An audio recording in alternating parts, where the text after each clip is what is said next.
Welcome to Kingdom Valley, everybody. It only took us forever to get here. Forever and a day. Oh, we get the glider part.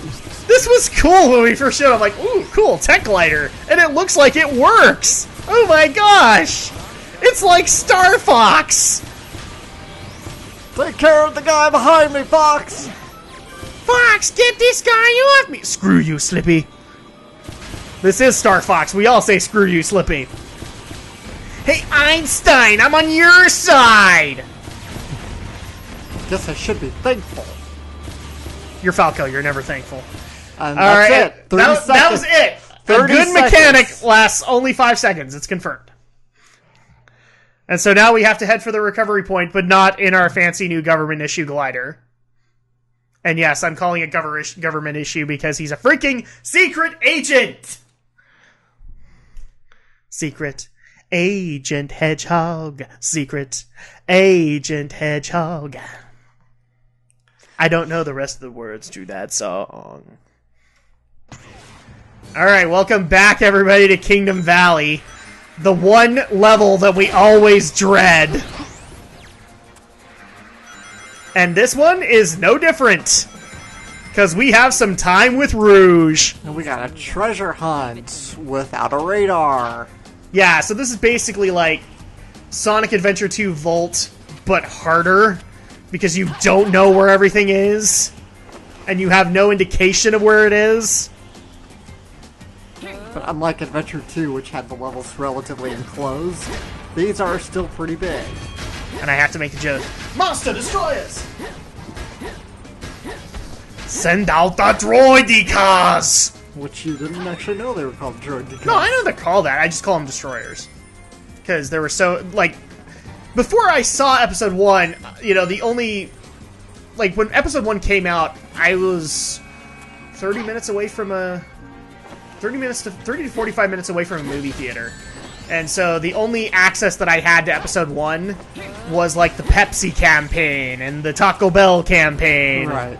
All that. And so that's... They called them Destroyer Droids. Except that's not actually right, because the destroyers are the big silver ones. Yes. Well, no. The big silver ones are Super Battle Droids. Oh, that's true. They're super because they're deeper. Super Battle As Droids, Clone Wars has taught us. Yeah. Super Battle Droids, take it down! Happy Christmas. Super Battle Droid, I choose you! What? I don't get what's going on here. The problem is, too, like, I lost a lot of respect for the Battle Droids because of Clone Wars, where Clone Wars makes them just idiots. Well, I guess I'm in charge now. Ship blows up. Speaking of, have you actually seen Clone Wars? Or are you excited for the new series, Rebels? I would have been more excited if it wasn't that awful CG animation. You know what? The animation kind of grows on you after a while. It's not horrible. I'll admit, it's not really inventive, but I think they were just really trying to stick to the Gendy Tartakovsky world. And that's just how Gendy's world looks in CG. No, I'm totally excited for Rebels, just because it's finally back in the era that I'm aware of. So I get to have more familiar assets. See, years ago, it was right after Episode 3 came out, and long before the new Star Wars movie was announced, there were talks of an actual Star Wars live-action TV series. Yes. Sadly, that never came to... With their Sci-Fi Channel, who had been successful at that given moment with a lot of sci-fi series. For example, Stargate SG-1 was under their belt. They had Stargate Atlantis, which was, dare I say, more popular than SG-1. So it was more popular than its predecessor series. You also had the remake of Battlestar Galactica. You had a lot going for it, and then that all fell apart. Which, funniest thing, the rumor also was there that J.J. Abrams would be in charge of the TV series, too. Because at that point, he still was very famed for Lost. He hadn't rebooted Star Trek yet. So they did that, and then they decided, well, since Cartoon Network has the rights because of Gendy, we're going to do Clone Wars. They started with a movie that was not bad. No, it wasn't terrible. I actually think the music was the best thing to come out of that movie. And then we got the series. And I'm not agreeing with everything they did in the series, but it was still good. I watched the micro series, or I don't know if it was a micro series. It was the one with the really short episodes. Yeah, the Gendy series. Because Gendy wasn't part of the CG one. Right, but I didn't watch the CG one because by that point I was tired of Clone Wars. It's like I wanted a different era. So was I, kind of, but they gave me a reason to care. I will give them that. And they kept on giving me reasons to come back because they would go into the mythos a little bit more, and it was interesting. I actually kind of regret not seeing some of those seasons as they debuted. Like, for example, when they debuted Darth Maul. Because, spoiler alert, Darth Maul came back in that series and was totally bad A. Wow, like, was he resurrected or something? Or just... No, they basically made the storyline that he hadn't died. Okay. That he was sent off to a junk planet and went insane, kind of thing. From the pain and from the vengeance.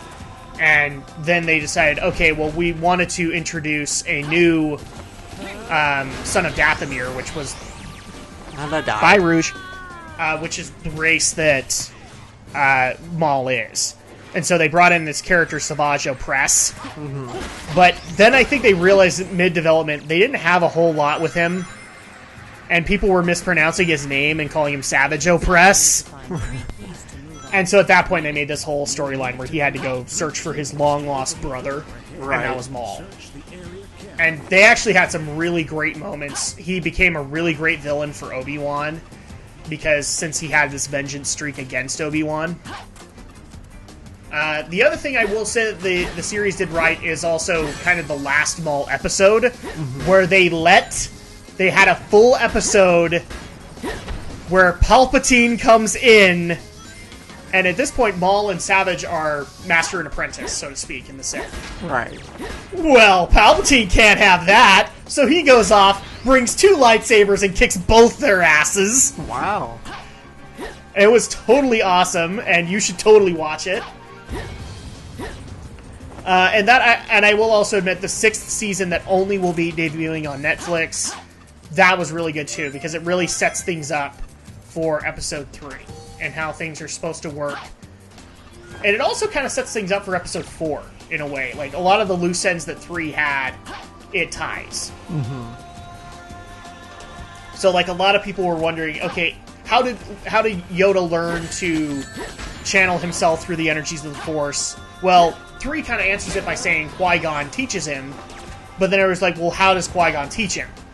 So the last season answers that, and we get to have episodes where Loda, that's his evil twin, Loda.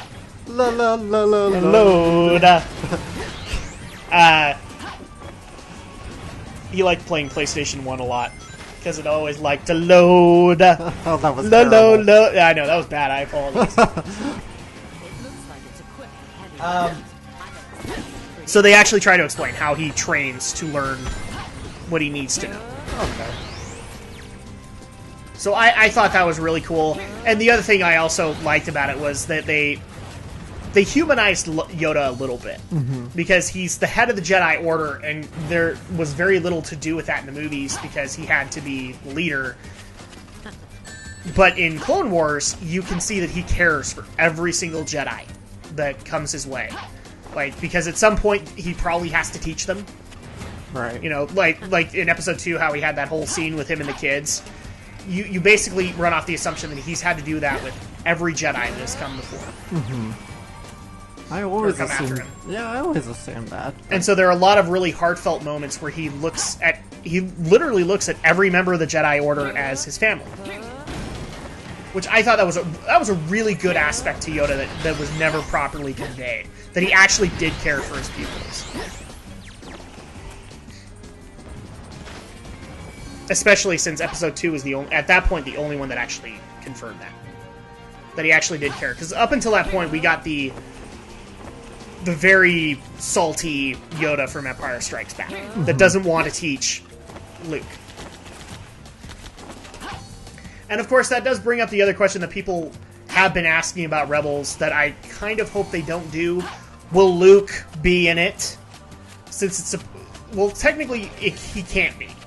Because it's supposed to be right after Episode 3 and into Episode 4. So the Empire is just barely getting started. If anything, they could probably do a story with Han Solo, but you can't do anything with Luke. Unless you go to Tatooine and there's a little kid. And he's complaining, and just like he did at 20 years old, he's still complaining at 5 that he can't go and get some power converters. But, Mom, I have to go to Tasha's station and get some power converters!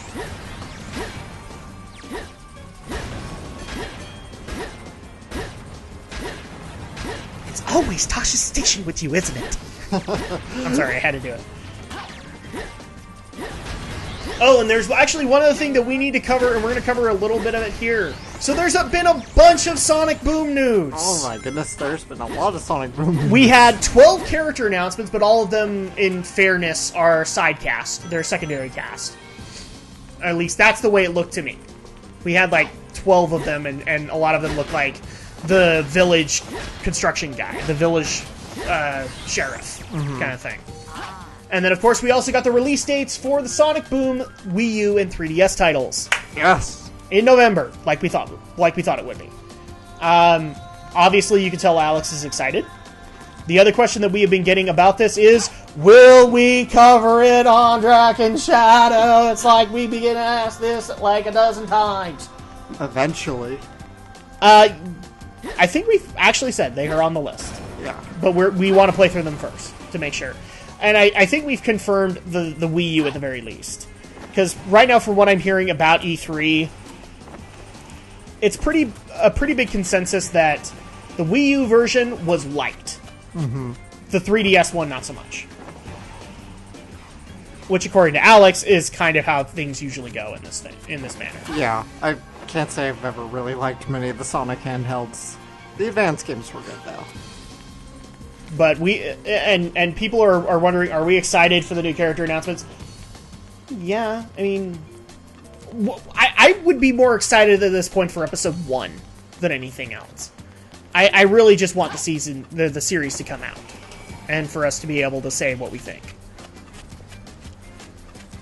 Because at this point, it's more speculation, and it really feels like this series should have been out by now. I think it is scheduled this fall, isn't it? It's supposed to be like on Cartoon Network's. I have no idea, actually. I would not be surprised if it isn't in Cartoon Network's lineup this season. I don't know where they're going to put it, but... Because it's not like you could put Sonic Boom right next to Adventure Time, okay? It's not going to work that way. If anything, they'll probably try and do another Saturday morning block and make it work that way. Oh noes, we didn't break the platform. And my bombs just somehow managed to all miss. Well, you know, it's not Rouge's fault she's a bad aim. No, it really is the game's fault. Yeah. And at this point, we're trying to figure, and it actually came to us very last minute when Alex realized we had to be going through a window to get to the next one. But we still haven't come to that realization yet. Again, it's like you said, a little to call ball going this way would have been exactly. Nice. I mean, even in the Knuckles levels in Sonic Adventure, they had to call, saying, this way! Until your sensor went off, and then you could do the rest. Or a radar, for Pete's sake. I know, it's almost like it's common sense to put a radar in a treasure-finding level. It's almost like this game didn't learn from its predecessors. Shocking, I know. And shall we go into the backflip? Because we did go into it a little bit. Yeah. The unnecessary backflip that Rouge has to go into every time she turns around. It's like every time you do a sudden about face. I have to show that I've had a gymnastics background. Even though that's never been stated in canon. And given some of Rouge's proportions, I actually think that some of the tumbling and flipping she does should not be possible. Not without her hurting herself. It's totally possible with the power of Gynaxing. We had to go there, didn't we? Oh. And now that you've said it, there's going to be some anime that comes out with Rouge Gynaxing. I'm pretty You sure. know what you've done. I'm pretty sure they did it in Sonic X. Did they? I don't know. That's a kid's show. I don't know if they could get away with that. There's a lot of dirty humor in that show, at least in the Japanese version. We might have to look this up, because if that actually happened... It wouldn't surprise me. It really wouldn't. Not really, because Rouge is kind of set up as kind of the fan servicey character. I pretty much I can guarantee you this. If they actually did like a film noir episode of Sonic X or something like that, you can bet Sonic would be the detective and Rouge would be the femme fatale that walks into his office. I knew she shouldn't have walked into my office, Shay. And with that idea, I have now written like 4 bajillion fanfics. You're welcome, everybody. Alright, so at this point we figured out what we needed to be doing, and now we have to play the arduous task of barming all the Kojima bots one at a time. And trust me when I say this, I'm not criticizing Alex for this. This is just what the game required us to do. And now that we have our 3rd key, it's time to go back to Shadow the Hedgehog. And then we find out that while he's been a secret agent, he's also a double agent for COBRA. COBRA! How can you not look at that hovercraft and say, look, he's a member of COBRA? Oh yes, I do die here and get a game over. Yeah, this is the point where like Alex in the live recording was trying to say, and you need to take this really, really slow. But every time he took it really, really slow, he died. Yeah, because these towers come down on you. Yes. And it was just like that one tower that he had to go fast with, and he was like, no, I have to keep going slow. Radical! Because you killed the guy with the funnels. And now that you've seen Gundam Seed, you know what funnels are. Yes. And it's not just the towers, just hitting the walls wrong will send you to your death. Yes. And this is technically where it happened, I think. Yep. Yep. Smack. Because this hovercraft operates pretty much on the same physics as the Jeep. So and then we get to have another flub moment, because apparently if you don't adjust the physics properly, you also kill Shadow. No! Uh-oh, game over. Yeah, let's start something that breaks that. I guess we'll have to... Oh, okay, we're back. We magic cut, thankfully. We magic cut, yeah, I'm not covering all that again. I had to do that whole treasure hunting section again. Yes, but then unfortunately we have the same problem happen. I swear. Yeah, it's almost like the game doesn't want Alex to win. I'm starting to think that like the angry video game nerd was right, and some games have just gained sentient life. And they don't want you to win. At all. Alright, so at this point we keep going on, and Alex is going as slow as he possibly can.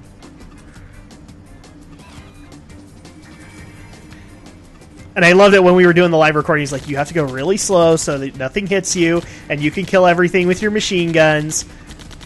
Because you don't have to worry about ammo, you'll keep on refilling. And I'm point blank shooting at... Yeah, and it's saying like it has a shield or something. Somehow it accessed Scotty and had its shields put up. Alright, so now we're going to continue going slow. And I think this is the point too. Yeah, it's the same damn tower. It's the same tower that does it. So...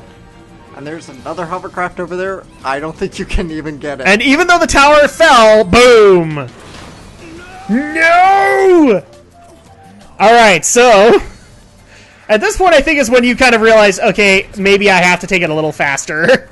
Yeah. At least with that tower. Just gotta go fast! Gotta go fast! Gotta go faster, faster, faster, faster, faster!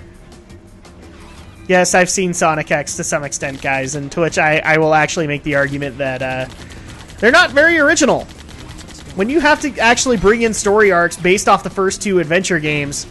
That didn't bother me at all, though. That bothered me a little bit. That seemed like lazy writing. It was like, oh, well, we had this really great story in video game fashion. Let's just retell it. I don't see why not. Way back in the early American cartoons, I wanted to see them replicate some plots from the games. Yeah, but... And we're talking the Genesis games, which didn't have much plot at all. Yeah, and then, oh, this was not the one where we learned. Did we learn this time? I can promise that we eventually did learn, okay? And, I think it was just like Alex had got fed up. It was like, okay, I'm taking this fast.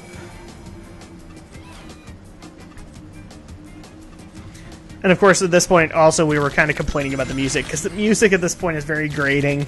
We've heard it over and over. Yeah. I promise, Sonic 06 fans, I'm trying to find positive stuff to say. It's not as easy as you might think.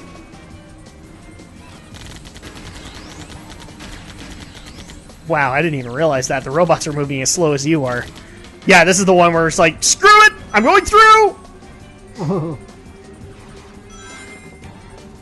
And that's what it took. And then we go through the tunnel. Is it the Tunnel of Love? Shadow's gonna go fight the penguin now. Alright. Da-da-da-da-dum.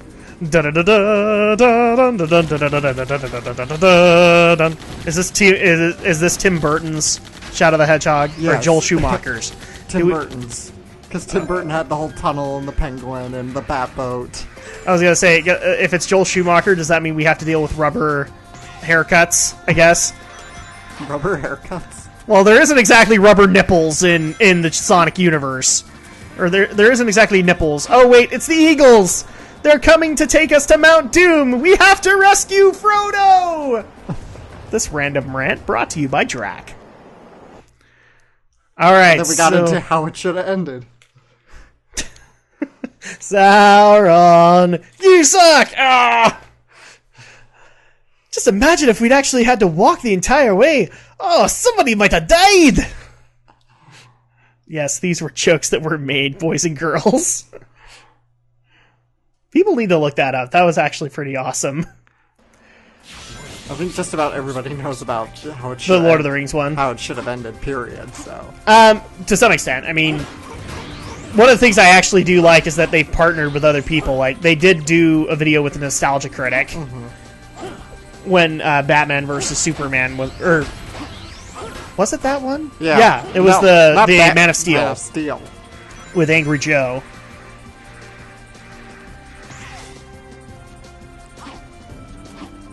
And this is, I think, the closest thing that Shadow has actually gotten to a speed course.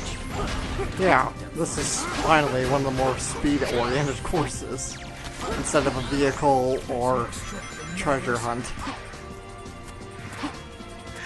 And of course, with Shadow's mechanics, we have to rip off DBZ even more. Whoa! Because he has to be fighting midair. Okay, so... Is it time? Do we have to Hulk out? No, our meter's not no. full yet. No hulking out against Metal Gear. And I was close to an extra life, too. Yeah, that pissed you off. Like, dang it! I think you... Did you go off on a rant about that? Yes. Yes. Because that's how bad it got. It was like you were really close to one, and... Well, you need your life. And then the game robbed you, basically. I have no problem saying it. The game robbed him. Speed course! Speed course! Fight more robots. I can already tell you Shadow's way more powerful than Silver if he could take out 3 robots in one shot. Oh, and now it's time to Hulk out. You wouldn't like me when I'm angry. Whee! Half-pipe moment! Oh my gosh! Are you gonna make it? Yes! You know, for a speed section, this is actually pretty well developed. Yeah. But as long as the script stays in place. Get moving. Move it, and then we stop moving. Because physics engine. Because you ran into a wall. How dare you not move fast along a wall, Alex? Okay, so I think we were actually really close to the end of this course, weren't we? Yes. Yeah, there we go. Except you missed your extra life. Yeah. No! There you go, DBZ fighting.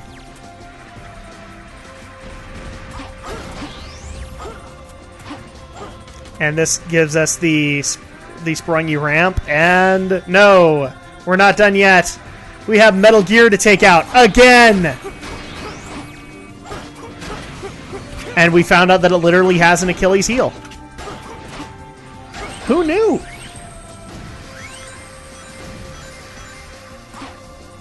There we go. There you go. Extra life. Alex got to say F you to the game. And now more taking out robots. And speaking of unnecessary flips, we also got into the Shadow's unnecessary cartwheel. Air kicks and bullshit. Yeah. Which that may have looked cool, but... It's bad because there's so many, like, you know, hop across bottomless pits and homing attack, and then exactly. you're suddenly going, oh, shoot, running out of enemies, ah! Exactly. It's just, it makes no sense. Oh, look, it's our friend the Eagle. He's going to take us to Mount Doom again. He missed Mordor by like 100 bajillion miles. There's no strength in numbers. That's usually how things go, Shadow, is that there is strength in numbers. But since you are the Vegeta of the series, that can't ever be possible. And I think at this point we actually realized we had to take out all the robots. Yeah. Before the door would open, and we got our goal.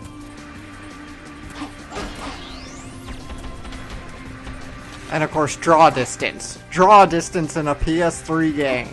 Mm-hmm. It's more of a PC thing, don't you think? In fact, I do think... Even PCs have moved beyond that. Well, some games still implement it. I mean, you can... Yeah, there are games that will let you implement a draw distance limit just so you don't have to overwhelm your system. But if you got, like, a really good system, you don't even need it. Yeah. And how do we do? A B! Yay! We're in the honor roll now. We can play video games! Alright, and with that... Are we done? Yay! Yes, we are. This is going to be it for the week, and this is also going to be it for the post-commentary stuff. Again, we apologize. This is just the way things went. We tried to fix it as best we could. But next time, we're back to live recording.